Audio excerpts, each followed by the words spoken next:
They laughed when I bought the land.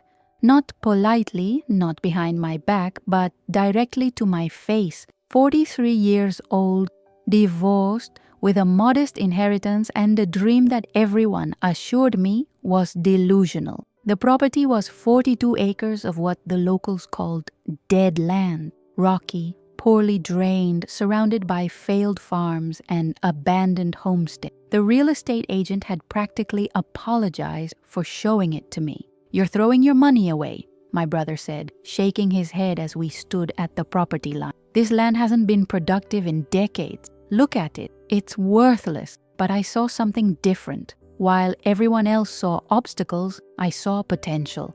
The rocks could be cleared and repurposed. The poor drainage could be engineered. The isolation that made others flee was exactly what I needed. Space to think, to build, to create something entirely my own.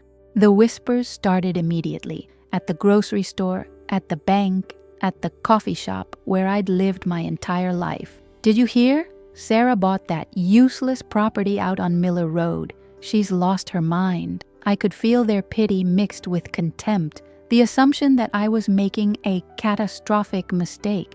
My ex-husband was particularly cruel. "You always were a dreamer," he said during one of our custody exchanges. "This is exactly the kind of impulsive decision that destroyed our marriage. You're going to lose everything." But something in me had shifted. For years, I'd made decisions based on what others expected. I'd chosen a safe career, a conventional marriage, a predictable life, and it had all crumbled anyway. So what did I have to lose by being bold? What was the worst that could happen? I'd already survived the worst. I stood alone on my 42 acres, feeling the weight of their judgment like a physical thing. But beneath the weight was something else, a quiet certainty that I was exactly where I needed to be. Let them mock. I would show them what worthless could become. The first night in my small trailer on the property, I couldn't sleep. I walked the land in darkness, my flashlight cutting through the night, and I began to see it, not as it was, but as it could be. The vision came fully formed, as if it had been waiting for me all along. I would create a regenerative agriculture hub, not just a farm, but an educational center, a demonstration project, a place where people could learn that land others had written off could be restored to abundance. I would prove that what the conventional wisdom called worthless was simply misunderstood. The next morning, I began the real work. I hired a soil specialist to conduct comprehensive testing. The results were both discouraging and encouraging. The soil was depleted, compacted, and acidic. But it wasn't dead, it was sleeping. And sleeping soil could be awakened. I started with the rocks, thousands of them, scattered across the property like the bones of failed dreams. I rented equipment and began clearing, sorting the larger stones into piles that would eventually become terraces and structure. The work was brutal, repetitive, and meditative. Each rock I moved felt like I was physically removing the doubt that others had planted in my mind. By the end of the first month, I'd cleared 3 acres and created a detailed master plan. I drew it by hand, sketching out zones for different purposes: a demonstration garden, a native plant nursery, a composting system, a small market area. I researched regenerative practices obsessively, reading late into the night, watching videos, connecting with farmers who'd successfully restored degraded land. The local agricultural extension office was skeptical when I approached them. "These acres have been abandoned for a reason," the director said. But I persisted, and eventually they agreed to monitor my progress. I think they were curious to see if I'd fail spectacularly or succeed against the odds. Either way, I was committed. The mockery had transformed into fuel.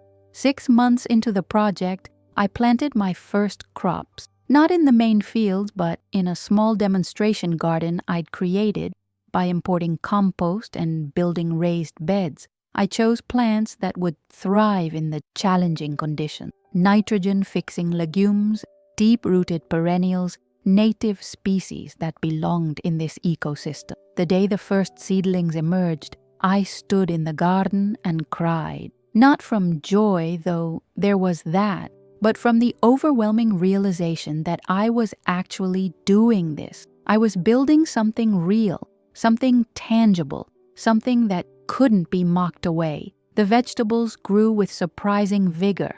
The soil I'd amended with compost and cover crops was beginning to come alive. I could see the difference in the color, in the texture, in the way water moved through it. The land was responding to care, to attention, to the belief that it could be restored. I invited the agricultural extension director to visit. She walked the property in silence, examining the demonstration garden, the cleared fields, the composting systems I'd constructed. When she finished, she looked at me with something that might have been respect. "This is remarkable," she said. "Most people would have given up by now. The fact that you've achieved this level of soil improvement in 6 months is genuinely impressive. Will you help me document it?" I asked. "I want to create a case study. I want to show other people that land they've written off can be restored," she agreed, and we began a formal monitoring program. Soil tests every 3 months, yield measurements, water infiltration studies. The data would become the foundation of my credibility, the evidence that would eventually silence the mockery. But more importantly, I was beginning to believe in myself. The land was teaching me that transformation takes time, that patience and persistence matter, that what appears worthless on the surface might be invaluable beneath. The journalist arrived on a Tuesday afternoon without warning. She was from a regional agricultural magazine, and she'd heard rumors about a woman doing something unusual with worthless land. She wanted to see it for herself. I was covered in mud, wearing clothes that hadn't been washed in days, my hair pulled back in a messy bun. I looked nothing like the polished professional I'd been before my divorce, but I didn't care. I was too busy to care about appearances. She spent the entire day on the property, asking questions, taking photographs, interviewing me about my vision and my method. I showed her the soil test, the before and after photographs, the detailed records I'd been keeping. I explained the regenerative practices, the native plant restoration, the educational mission. "Why?" she asked at one point. "Why pour this much energy into land that everyone else has abandoned?" I considered the question carefully. "Because I was abandoned too," I said finally. "My marriage failed, my career stalled. My family thought I was making a mistake, and I realized that I had a choice. I could accept their judgment of me, or I could prove them wrong. This land and I are on the same journey. We're both being restored." The article, when it was published 2 months later, changed everything. The headline read, "From Worthless to Wonderful: How One Woman Transformed Abandoned Acres into a Regenerative Agriculture Hub." The photographs were stunning. Me standing in the demonstration garden, my hands in the soil, my face showing the quiet determination of someone who'd found her purpose. The response was immediate and overwhelming. Farmers from 3 states away contacted me wanting to learn my methods. Universities reached out about research partnerships. Local businesses wanted to buy my produce. And most significantly, the people who'd mocked me began to show up, wanting to see what I'd built. I didn't gloat. I simply welcomed them, showed them the land, explained the science, and invited them to be part of the transformation. Some became believers, others remained skeptical, but the mockery had transformed into something else: curiosity, respect, maybe even admiration. With the attention came resources. I secured grants from agricultural development organizations. Local businesses donated equipment and materials.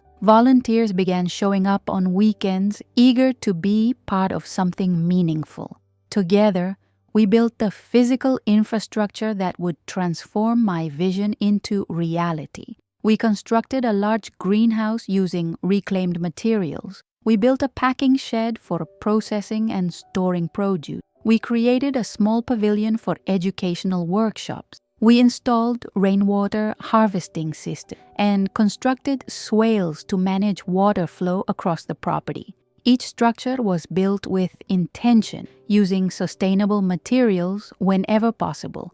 We salvaged wood from old barns, used reclaimed brick, installed solar panels on every roof. The buildings weren't fancy, but they were beautiful in their functionality and their commitment to environmental principles. The work was exhausting and exhilarating. I was learning skills I'd never imagined I'd need: how to read blueprints, how to manage construction projects, how to work with contractors and volunteers. I was becoming someone I didn't recognize: capable, confident, competent in ways that had nothing to do with my previous career.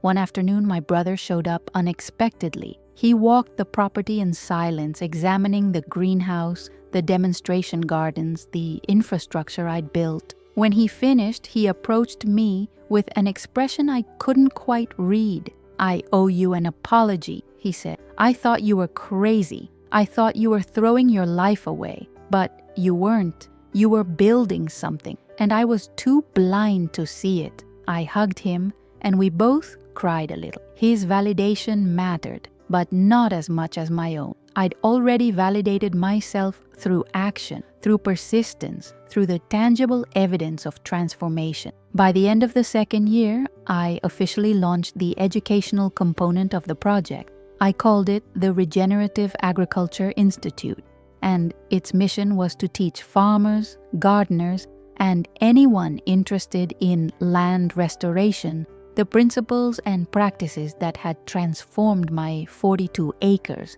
I developed a curriculum based on my own experience and the research I'd conducted. I taught soil biology, water management, native plant restoration, sustainable pest management, and the business side of regenerative agriculture. The classes were small, never more than 15 people, and they were intensely practical. Students came from all over. Some were farmers desperate to save their land from degradation. Others were young people interested in sustainable agriculture as a career.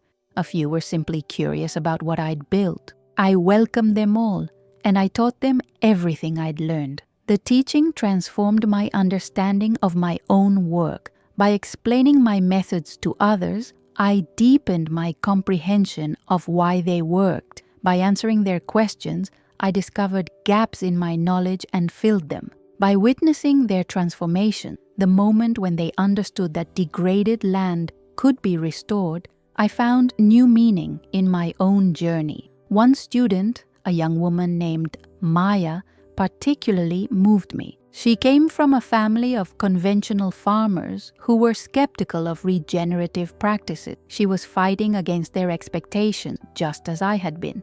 By the end of the course, she was transformed. She returned to her family's farm and began implementing regenerative practices on a small section of their land. 6 months later, she sent me photographs. The soil was improving. The yields were increasing. Her family was beginning to believe. She wrote, "You showed me that it's possible to do things differently, even when everyone around you thinks you're crazy. Thank you for that." I kept her letter on my desk, a reminder of why this work mattered. By the third year, the farm was generating significant income. The produce from my demonstration gardens was in high demand. Restaurants wanted it, farmers markets competed for it, and a local food cooperative made it their flagship product. The premium prices reflected the quality and the story. Produce grown on land that had been written off as worthless, now thriving. I hired employees, people from the community who believed in the mission. We expanded the growing areas, implementing the regenerative practices I developed. We started a community-supported agriculture program where subscribers received weekly boxes of produce and learned about the farming practices through included educational materials. The financial success was validating, but it wasn't the primary motivation. What mattered more was the proof that regenerative agriculture could be economically viable. I was demonstrating that you didn't have to choose between environmental responsibility and financial sustainability. You could have both. I also began consulting with other farmers who wanted to restore their degraded land. I charged reasonable fees, and I donated a portion of my consulting income to a fund that helped beginning farmers purchase land. I wanted to create a movement, not just a successful farm. The local economy began to shift around my project. Other businesses opened to serve the growing agricultural community. A farm-to-table restaurant opened nearby, sourcing exclusively from regenerative farms. A farm equipment rental company started specializing in sustainable agriculture tools. The area that had been economically depressed was beginning to revitalize. My ex-husband reached out one day. "I saw the article in the business journal," he said, "about your farm's profitability. I'm impressed. I was wrong about you." I accepted his apology graciously, but I realized I didn't need it anymore. I'd already proven myself, not to him, but to myself. That was what mattered. A university reached out with a proposal. They wanted to conduct a long-term research study on my property, documenting the soil restoration process and measuring the ecological and economic outcome. They offered funding and academic credibility. I accepted immediately. The research team arrived with sophisticated equipment and rigorous protocols. They conducted comprehensive soil analysis, measured carbon sequestration, tracked biodiversity, and analyzed economic data. They interviewed me extensively about my methods and my decision-making process. The preliminary results, released after 18 months of study, were remarkable. The soil organic matter had increased by 47%. Carbon sequestration was exceeding projection. Biodiversity had increased dramatically. Native plants had returned, insects had recolonized, birds had come back, and economically, the farm was outperforming conventional agricultural operations in the region by significant margin. The university published the findings in peer-reviewed journals. The research was cited in agricultural policy discussions. I was invited to speak at conferences, to consult with government agencies, to contribute to the emerging field of regenerative agriculture science. But the most meaningful validation came from an unexpected source. The agricultural extension director, who'd been skeptical of my project from the beginning, called me. "I want to apologize," she said, "and I want to ask for your help. We're developing a new program to help farmers restore degraded land, and we want to base it on your model. Will you work with us?" I agreed, and together we created a comprehensive program that helped dozens of farmers begin their own restoration projects. The program provided technical assistance, financial support, and access to my educational resources. It was scaling my vision beyond what I'd imagined possible. By the 4th year, the impact of my work extended far beyond my 42 acres. The community had transformed. Where there had been economic despair and agricultural decline, there was now hope and growth. Young people were staying instead of leaving. New businesses were opening. The land itself was healing. I organized an annual gathering, a celebration of regenerative agriculture that brought together farmers, educators, researchers, and community members.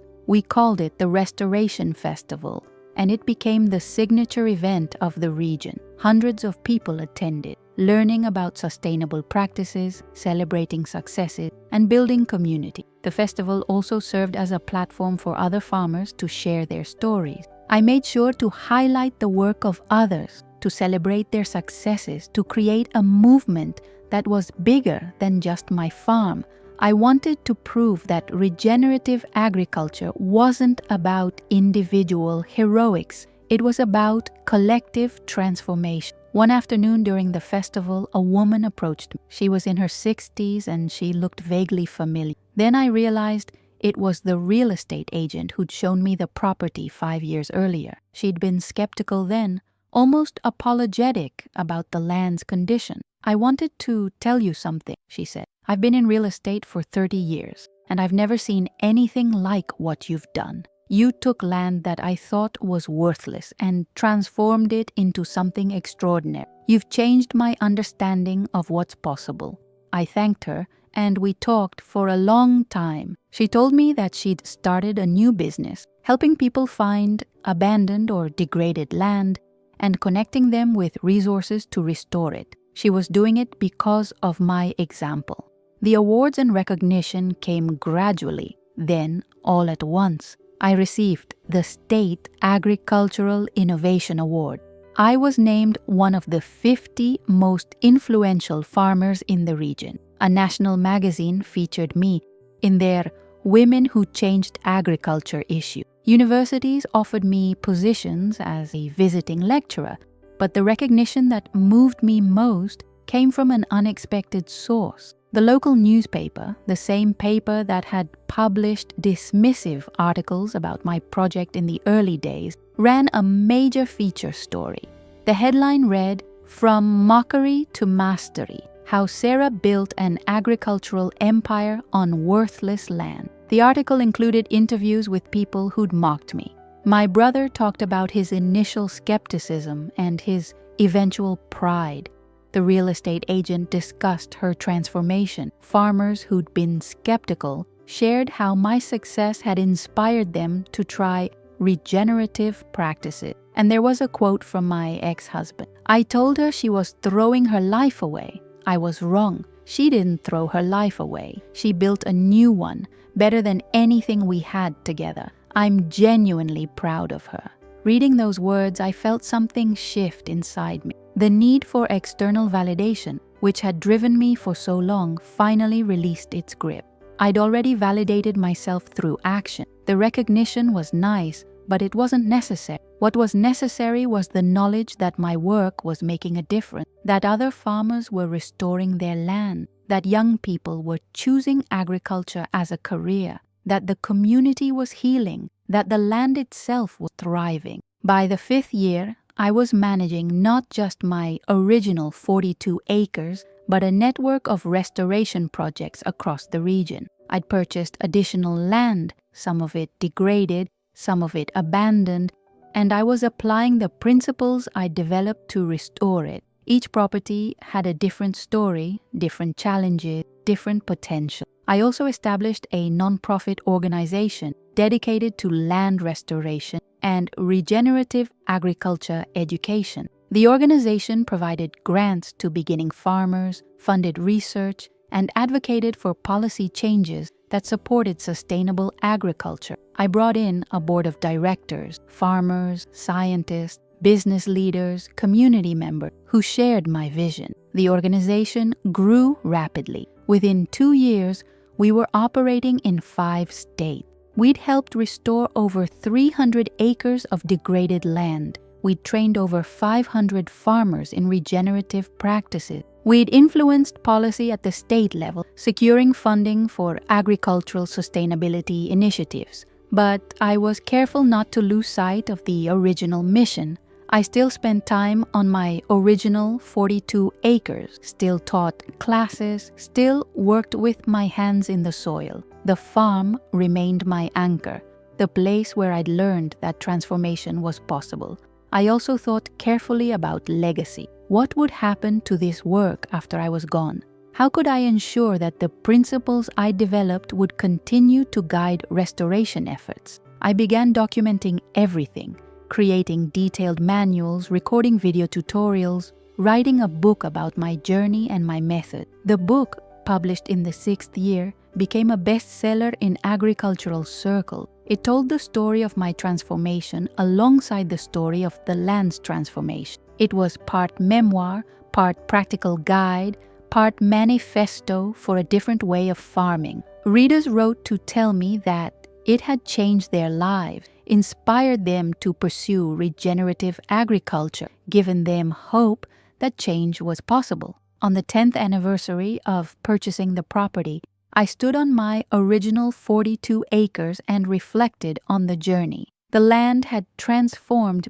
beyond anything I'd imagined. What had been rocky, compacted, depleted soil was now rich, alive, teeming with life. The demonstration gardens were thriving. The infrastructure I'd built was functioning beautifully. The educational programs were thriving. But more importantly, The community had transformed. The region that had been economically depressed was now vibrant. Young people were staying. Businesses were thriving. The land itself was healing, and with it, the people who depended on it. I invited everyone who'd been part of the journey to a celebration. Hundreds of people came, farmers I taught, volunteers who'd helped build the infrastructure, researchers who'd documented the transformation, community members who'd supported the vision. We gathered in the pavilion I'd built, and we celebrated what we'd created together.